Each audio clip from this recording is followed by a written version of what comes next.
બોટાદ તાલુકાનું હામાપર ગામ આજે પણ રોડ અને પરિવહનની મૂળભૂત સુવિધાથી વંચિત છે। આશરે 2500ની વસ્તી ધરાવતું આ ગામ મુખ્ય માર્ગથી લગભગ 3 કિલોમીટર અંદર આવેલું છે, જ્યાં કાચા રસ્તાના કારણે લોકોને ભારે હાલાકીનો સામનો કરવો પડે છે। વારંવાર રજૂઆત કરવા છતાં નિરાકરણ નહીં આવતા આગામી દિવસોમાં ઉપવાસ પર ઉતરવાની ગામના સરપંચે ચીમકી ઉચ્ચારી છે। જોઈએ ખાસ અહેવાલ। વિકસિત ભારત, વિકસિત ગુજરાતના સપના ભલે બતાવવામાં આવે, પણ જમીની હકીકત કંઈક અલગ જ છે।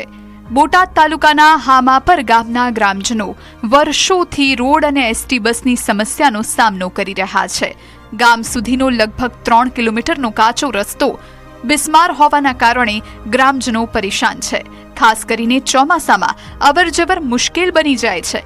ગામના વિદ્યાર્થીઓને સવારે એસટી બસ લેવા આવે છે, પણ સાંજે તેમને ગામ સુધી મૂકવા માટે બસ નથી આવતી, જેના કારણે ટાટમ સ્કૂલમાં અભ્યાસ કરતા રોજના 30 થી 35 વિદ્યાર્થીઓ અને તેમના વાલીઓ ભારે મુશ્કેલી અનુભવે છે।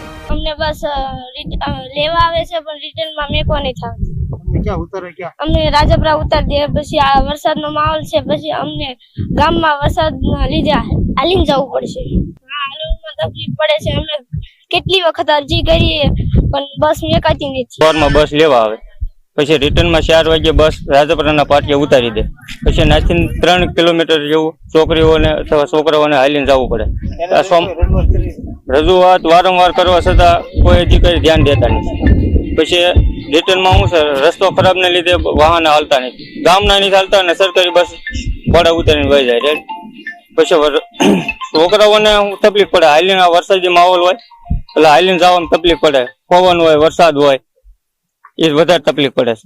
રોજગાર, હાટાણું અને અન્ય કામસર બોટાદ અપડાઉન કરતા ગ્રામજનોને પણ નિયમિત વાહન વ્યવસ્થા ન મળતા ભારે હાલાકી પડે છે। ગ્રામજનોએ અનેક વખત તંત્ર સમક્ષ રોડ પાક્કો બનાવવા અને ગામ સુધી નિયમિત એસટી બસ સેવા શરૂ કરવાની રજૂઆતો કરી, તેમ છતાં કોઈ અસરકારક કાર્યવાહી થઈ નથી।